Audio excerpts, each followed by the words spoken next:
My name is Lena Maris Halden, 29 years old. I told them on a Sunday afternoon, still dusty from the bus ride home and happy, in a way that made my throat feel sunlit when I said it out loud. I'd finally hit a point in my freelance work where rent didn't scare me anymore. 2 new retainers, the kind of stability you can fold in a drawer and trust it'll still be there tomorrow. I said maybe, I'd take a short, modest trip later in the summer. Just me, I said, and the words felt like permission. They were quiet in the precise way my family gets when approval would cost them something. Dad asked if I still used the same bank. Mom changed the subject to Megan's fall schedule, which is the family version of a lullaby. We love you. Now talk about your sister.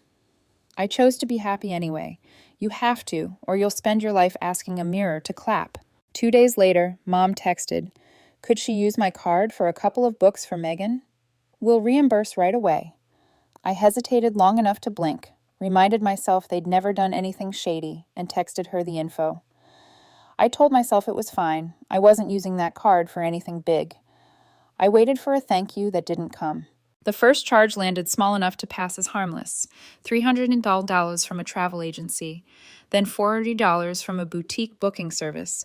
I told myself it was Megan's campus travel orientation or something equally boring. Hours later, $200 from Delta. For a second, my throat closed the way it does when a stranger says your name in a supermarket. Fraud, I thought. Call the bank, reverse, move on. But something in me said, wait, not logic, static. The kind you get when a radio is searching for a station you already know by heart. I opened Instagram out of habit. Megan was at the airport holding a mimosa to the camera like it was a trophy. Kicking off the best week ever with the fam, the caption said, Blue Heart, #Greece. The boomerang sparkled, the way champagne always does when someone else is paying. There had been no group chat, no floated dates or, can you do these days? No family discussion where I said, I can't this time, but send pics. 5 minutes later, my inbox pinged. Ticket receipts, 2 first-class seats, matching sunglasses in the seatback selfie, booked under my email, my billing info. Dad's name appeared on one of the receipts. They'd used my card and my address and my knowing. I called Mom. She didn't answer. I texted. She replied like she always does when the truth would be a poor investment. Mom, it's a private family trip. We just needed a little help. We'll pay you back. Don't make a big deal. Private family trip. I wasn't invited, but my card was. I didn't cry. I didn't throw a glass. I put my phone on the counter, placed my palm flat beside it until the tremor in me sat down and listened. And then I opened my laptop and began the quietest, coldest revenge of my life. First, I logged into Delta and canceled the return legs. The system verified me through my email, and the last 4 digits of my card. Then I called the yacht rental in Mykonos, canceled the charter titled Sailing Dreams. The manager asked for the confirmation code written in the booking email. I read it to him slowly, like punctuation. Santorini Hotel, canceled. 2 boutique deposits, reversed. Within an hour, every plan they'd layered on top of my generosity fell through a trapdoor. I imagined the sky accommodating them the entire way over the Atlantic while the ground rearranged itself beneath their feet. I turned off my phone at midnight. At 6:03 a.m., when I turned it back on, the screen lit up like a slot machine hitting all sevens, 33 transaction decline notifications, 29 missed calls, and text previews stacking like cards you can't afford. Megan, what did you do? Megan, our reservation is gone. Mom, call me now, we're stranded. Dad, you're going to fix this. I didn't open any of them. I brushed my teeth. I answered client emails. I went for a coffee with a friend and listened to her tell me about a conference panel she'd slayed, and I smiled. And the whole time I pictured them each dragging a suitcase across a sunburned sidewalk, blaming the heat for what was really consequence. They came home 3 days early with the kind of anger that sounds exactly like panic when it learns to speak. The pounding on my apartment door shook the picture over the console table. Through the peephole, Dad paced. Mom scrolled. Megan slumped against the wall like a student waiting for a professor to forgive a missed exam. I stayed very quiet until the hallway emptied itself. The next day, Dad emailed Uncle Steve with the subject line, Lena's behavior, which is classic Dad. Make your daughter a report and hope she reads like a problem set. He wrote 3 clean paragraphs about how I'd stolen from the family, abused financial trust, sabotaged a private trip out of jealousy. He added a diagnosis: mentally unstable, needs professional help. He CC'd 2 relatives who hate email and love phone calls because phones leave fewer receipts. Uncle Steve called me that night, voice gentled in the way men sometimes get when they find themselves in the middle of a women's war. He wasn't angry, just confused. "I heard a version," he said. "Can I hear yours?" So I told him. Timeline, screenshots, the book money, the receipts to my inbox. I kept my voice level because truth doesn't need trouble to be credible. He went quiet for so long I checked the call hadn't dropped. "You know what?" he said finally. "This isn't the first time." Then he told me something that changed the color of the day. Last year, my parents had tried to rope him into co-signing a family expansion loan. It turned out to be a down payment on a timeshare in Florida. He refused. He said it wasn't illegal, but it was enough of a stink that he'd started moving their responsibilities to other people, just in case. 2 days later, he called again. "I don't want the drama," he said, "and I don't want to participate in dishonesty." He had cut them off from the small roles they played in his logistics company, Dad's minor inventory oversight, Mom's part-time orders. "It'll hit them," he added, and the way he said it made it sound like weather. Mom called next, crying so roundly you could roll it down a hill. I let the first wave go past me. "You've gone too far," she said. "You ruined the family. Megan's humiliated. Do you know how hard it is to come home early from a once-in-a-lifetime trip?" I asked one question. "Did you ever plan to tell me?" She went quiet, the way people do when a battery dies mid-speech. Then she hung up. Dad tried a new tone, an old one really, just dressed in defeat. The text looked like he'd rewritten it 5 times and given up somewhere in the middle. "Dad, you've made your point. You've destroyed everything. I hope you're proud." I didn't reply because for the first time in my life I actually was. But I know my family. Silence is just the part where they choose a new weapon. Part of me wanted to believe it was over. That embarrassment would keep them in their lane at last. Another part, older, bruised but clairvoyant, knew the real fight hadn't started yet. That part was right. The first sign crept in politely, like mold, a LinkedIn message from a client I'd worked with 6 months. "Hey, anything going on I should know that might affect our work?" I asked what he meant. He forwarded an anonymous email signed like a report, formal, clumsy, full of frail half-truths, claims of recent legal issues, emotional instability, financial fraud against close family. He apologized as his cursor hovered, "Just doing my due diligence." I felt the old nausea reach for me, and I stepped out of its way. I told him I appreciated the heads up, that my work spoke for itself, and asked if he minded forwarding the headers. They were careful. The IP hid behind a broad net. I called a college friend who now does digital forensics and sent the file. "Might take a day," he said. It took 3 hours. The emails routed back to my parents' home. I sat with that as if it could become less true if I gave it enough time. Uncle Steve texted one word after I told him, "Done." The next week, 2 more anonymous missives hit 2 separate contacts. Same cadence, different masks. My friend traced those too. Same source. They weren't trying to fix anything. They were trying to salt the field around me. So I did what you do when an arsonist mails you a match and calls it a misunderstanding. I called a lawyer who specializes in online harassment. "I don't want to press charges," I said. "Not yet. I just want it documented." She said that was smart. "People like this mistake your restraint for leverage," she said. "Let them." Then I did something I hadn't planned. I called Grandma, the only one who doesn't take sides because she's old enough to have learned that sides are for people who don't own the land. She listened. When I finished, she said something I didn't know.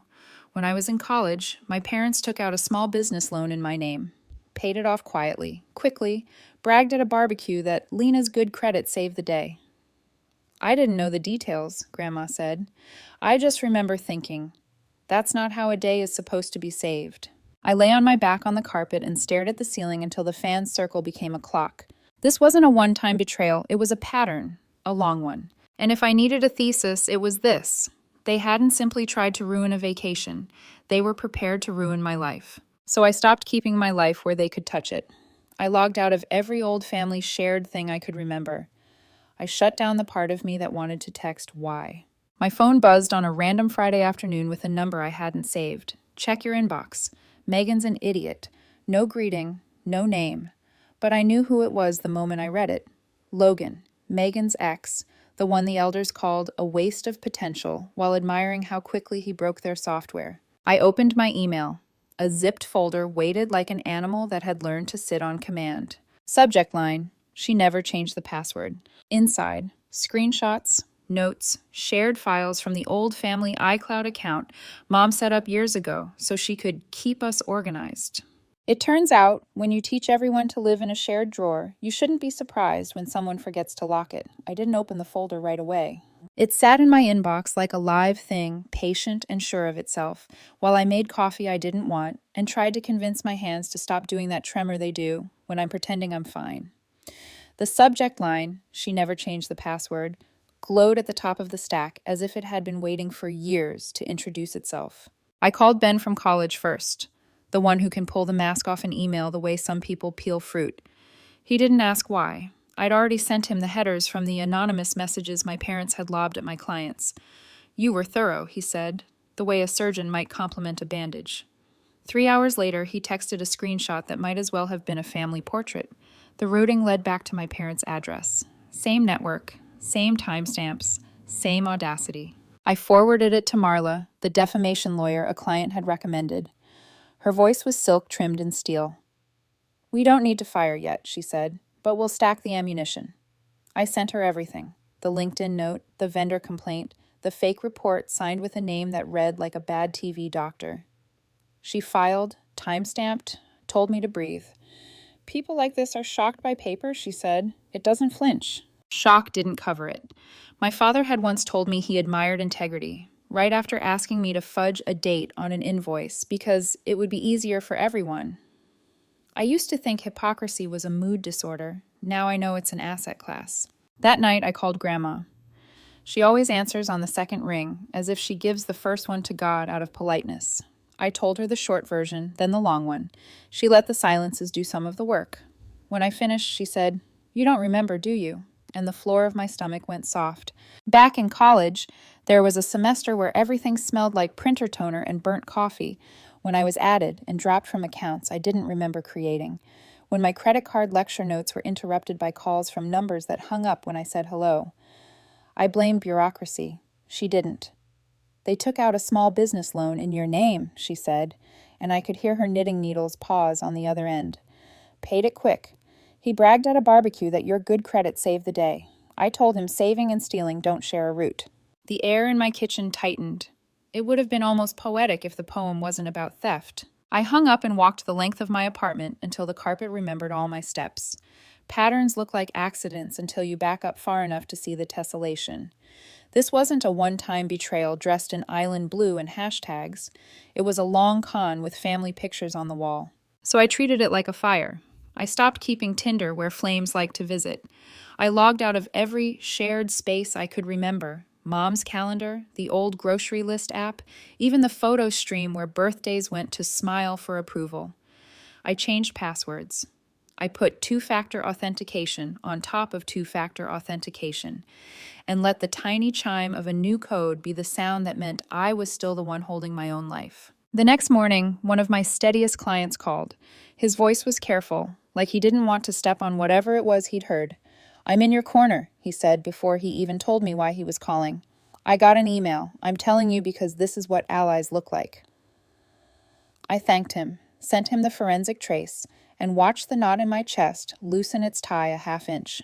I went to work. I answered Slack threads.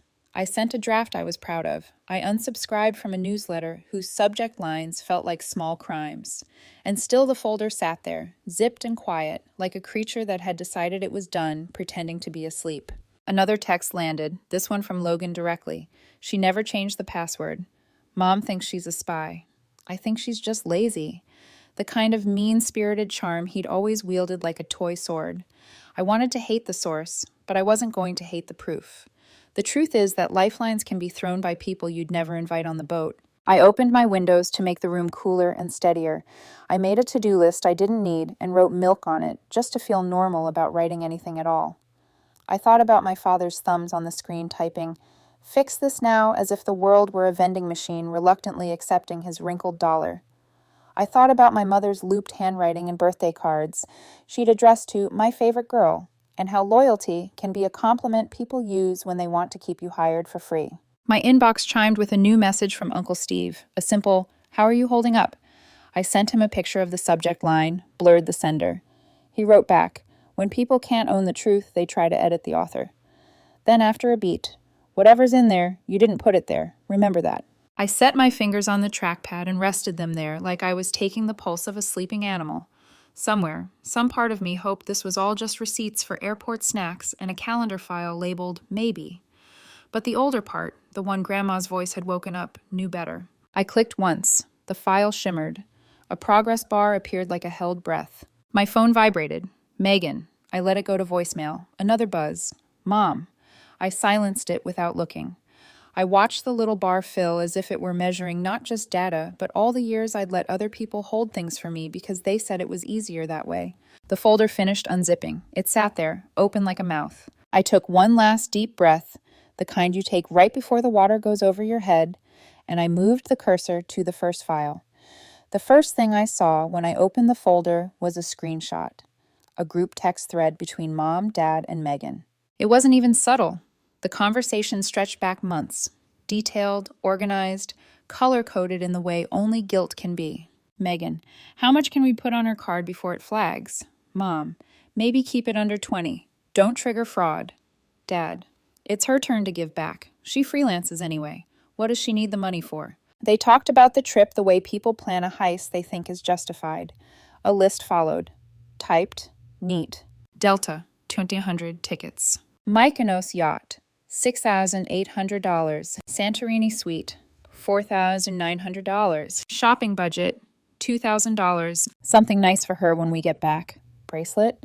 My chest went hollow. Not anger, not yet. Just the vacuum left when the last illusion leaves a room. I kept scrolling. There were notes about disguising the travel agency charges as school books, forwarding confirmations to Megan's email, and setting my contact name to work on Mom's phone in case Dad saw. There were receipts, calendar reminders, even a shared photo album titled Family Adventure filled with stock images of sunsets and white villas. It was all there, like they'd built a scrapbook of their own deceit. I clicked the next folder. Inside were PDFs of emails, some from my clients. They weren't fakes. They were stolen drafts. Somehow they'd accessed my old shared cloud account. I'd been right to feel watched all these years. I just hadn't realized how literally. Then came the message that froze me. Mom, if she finds out, guilt her. Say it was for Megan's graduation. She's too soft to fight us. Too soft. I read it again until the words blurred.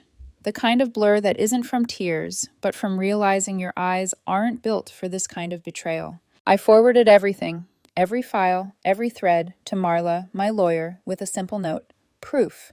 They planned everything. Then I sent it to Uncle Steve. He called me within 10 minutes. His voice carried the same disbelief mine had earlier.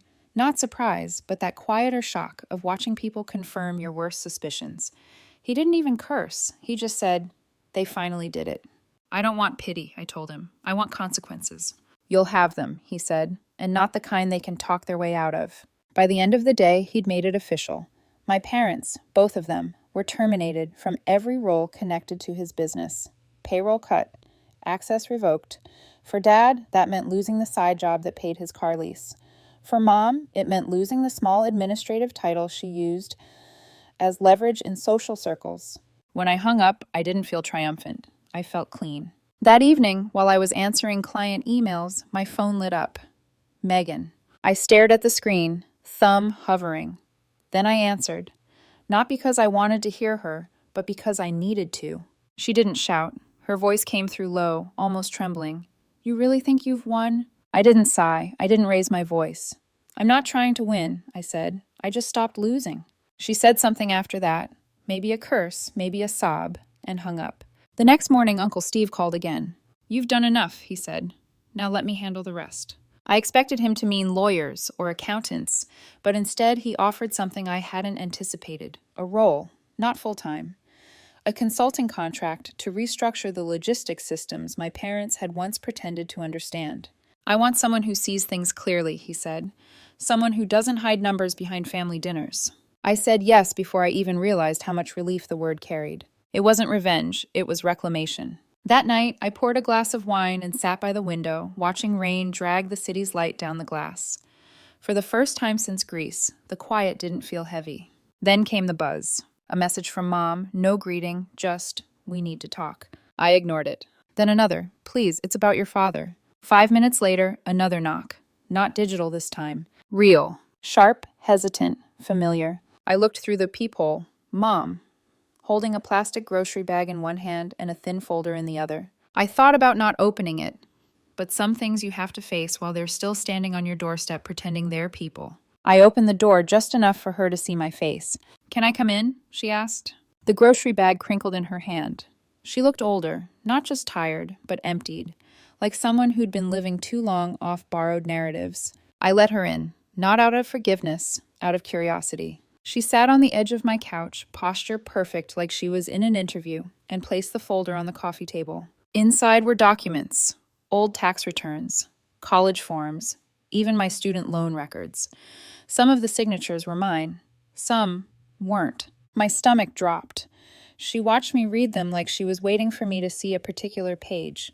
When I didn't react fast enough, she spoke. You weren't supposed to find out like this, she said softly. It was never meant to get this far. I looked up. What was? The business, she said. Your uncle. The trip. Everything. Her voice wavered. Not like guilt, more like rehearsal fatigue. Then she slid a second envelope across the table. This one was handwritten in all caps. Lena. Inside was a letter. Not an apology. A pitch. She wanted me to talk to Uncle Steve, convince him to reinstate them. Professional reconciliation, she called it. I stared at her. After everything? She nodded, eyes bright with misplaced hope. It was all a misunderstanding. We just need a chance to work it out. Your father's been under stress. We both have. Things got twisted. She leaned forward, voice trembling. We thought you wouldn't notice. The room went very still. I could hear the clock in the kitchen, ticking through all the seconds I'd wasted believing these people were good at love. I stood up slowly. You need to leave. Her chin quivered. You're still our daughter, Lena. That should matter. It did, I said. Until you made me your investment. She didn't argue. She just gathered the grocery bag, stood and left. The door clicked behind her like punctuation. I didn't cry. I scanned every page she'd brought, every falsified form, every mismatched signature, and forwarded them to Marla. Then I called Uncle Steve, told him everything. He exhaled into the phone, the sound halfway between frustration and relief. Well, he said finally, then I don't have to feel bad about the last piece. What last piece? I asked. He paused. I finalized the restructure yesterday. Not only are your parents out for good, I transferred part of your father's former stake into your name, quietly, permanently. For a moment, I couldn't speak. He continued, voice warm but firm.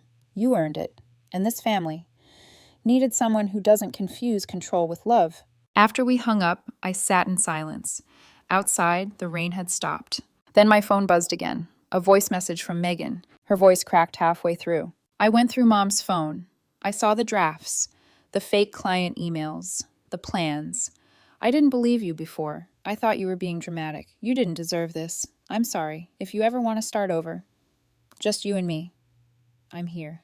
I replayed it once, then once more. It didn't sound like manipulation this time. It sounded like exhaustion finding truth. I didn't know if I was ready to forgive her, but for the first time since all of this began, I wanted to believe her. Megan's voice stayed with me longer than I wanted it to. The apology sounded raw, unpolished, like she'd finally run out of people to perform for. Still, I didn't answer. Not for 5 days. I let the silence breathe, let it show both of us what it felt like when nobody rushed in to fix it. Then, late Thursday night, I texted, "If you're serious, meet me. No parents, no surprises." She replied almost instantly, "Name the place." We met at a corner cafe halfway between our apartments. Small, quiet, full of plants, drooping toward the light. She was already there when I walked in, stirring a mug that had gone cold, looking nothing like the sister who'd posed on yachts or scrolled through designer boutiques pretending they were earned. For a long minute, we just sat there. "I don't know where to start," she said finally, eyes down. "Try the truth," I said. She nodded, wiped her palms on her jeans, and began. "I knew we were using your card," she said. "I just didn't know how much of it was planned. Mom said it was just for flights. She said you'd help because we're family. I didn't know about the fake emails. I didn't know about any of the rest. Her voice cracked, then steadied. I thought you were overreacting, that you were trying to embarrass them. But after everything came out, the messages, the way they talked about you, I started realizing how much I didn't see because I didn't want to. I didn't interrupt. There are some apologies that need to stumble. I'm sorry, she said finally. I was stupid, but I'm not anymore. I looked at her for a long time, searching for the lie. It wasn't there. There was just guilt, and maybe the smallest thread of hope. I appreciate that, I said, but I don't know what this looks like now. She nodded. Slow, I get that. There wasn't a hug, no tears, just a quiet handshake between two people realizing blood doesn't automatically make you allies. That night, when I got home, a white envelope was waiting under my door. No return address, just my name, typed cleanly in the center. Inside was a letter printed on thick paper, cold as a business proposal. We acknowledge that certain misunderstandings have occurred within the family. We regret the divisions that followed and believe it's time to move forward together. Please consider reopening communication with your uncle on our behalf. We trust you'll do the right thing. No apology, no names, just manipulation disguised as reconciliation. I laughed. It sounded like breaking glass in an empty room. I forwarded the letter to Uncle Steve. No context, just the scan. He replied an hour later. I'm done with them, but I'm not done with you. Attached was a signed legal document, a transfer of ownership. His note was short. It's official. The stake is yours now. They can't touch a cent of it. Not ever. I stared at the screen until my reflection blurred. Somehow, that single act, one man deciding I was worth trusting, felt heavier than every betrayal combined. I'd replaced my father in more ways than one. A week later, a cousin called out of nowhere, the kind of cousin who'd never texted unless it was to share gossip or borrow a password. She sounded awkward, breathless. Your parents are telling people things are fine now, she said, that you're helping them get their positions back, that Uncle Steve and the business are all good again. I laughed once. Of course they are. She hesitated. Do you want me to say something? No, I said. I'll do it myself. I spent the next hour drafting a single group message to every relative they'd likely spoken to. No paragraphs, no speeches, just the facts, screenshots, receipts, the letter, the grease charges, the IP traces. At the end, I wrote, They're not coming back. They planned everything. I was never angry. I'm just done. Please don't speak on my behalf again. I hit send and turned my phone face down. No one replied. And that silence, for once, didn't feel like isolation. It felt like relief. Megan texted me again a few days later. Coffee again? I met her at the same cafe. She talked about moving out for good, finding a new place far from them. She said she was applying to finish her degree. What does it feel like? She asked suddenly. Being free from them? I thought about it. It doesn't feel like freedom, I said. It feels like air. She smiled. I think I'd like that. Later that night, my phone lit up with a new text. Mom. Just 2 words. Miss you. I stared at it until the screen dimmed. Not because I hated her, not because I wanted her to hurt, but because I'd finally learned the difference between missing someone and needing them. I set the phone down and looked around the apartment. The quiet hum of the fridge, the faint smell of coffee still hanging in the air, the sound of my own breath steady and unbothered. For the first time, I didn't owe anyone an answer. And that, I realized, was what peace actually sounds like. It's been 6 months since everything fell apart, or maybe since everything finally came together. Depends how you look at it. Megan and I still talk, cautiously but steadily. We meet for lunch once a week, always at neutral places. No memories attached, no ghosts hiding under the tables. We don't talk about mom or dad unless one of us has a nightmare, and even then, we call it the noise instead of saying their names. She's working again, part-time at a design studio, saving for a new apartment. She tells me it feels strange not having anyone check her accounts, not having to explain every purchase. I tell her strange is good, strange is honest. My parents haven't reached out directly since Mom's last text, miss you, but they haven't disappeared either. They're just busy rewriting history. Apparently, they've been telling people, extended family, old friends, even a few of Uncle Steve's business contacts, that I froze them out during a family crisis, that I took advantage of Steve's kindness and manipulated him into pushing them out of the business. The story spreads easily because they tell it well. They've always known how to sound like victims, the perfect mix of sorrow and self-righteousness. Uncle Steve told me he didn't sound surprised. They're trying to make themselves look tragic, he said. But you know what's tragic? Spending your whole life rehearsing other people's forgiveness. He was right. I used to think the opposite of love was hate. Now I know it's narrative control, someone deciding how you're remembered and making sure you don't get to object. 2 weeks ago, Steve called again. He said he's drafting a new trust, one that ensures my parents can never have influence over the company again. Not through me, not through anyone. I'm thinking ahead, he said. For when I retire, I want you to help oversee the transition. The business deserves someone who won't gamble it away on a vacation. It took me a moment to realize what he was really saying. He wasn't talking about a job. He was talking about inheritance, the kind you build, not the kind you steal. When I hung up, I sat by the window for a long time, listening to the hum of traffic and the soft pulse of rain against the glass. For years, I thought success would look like applause, proof that I'd survived them. But it turns out survival doesn't need an audience. It just needs a door that locks from the inside and the courage not to open it for ghosts. Last Sunday, Megan came over for dinner. We made pasta from scratch, a disaster of flour and laughter. And for a moment, it felt like the version of family we were supposed to have all along. She helped me clean up afterward and lingered by the door like she wanted to say something. "Do you ever miss them?" she asked quietly. I thought about it. The answer came out easier than I expected. "I miss the idea of them," I said, "not the reality."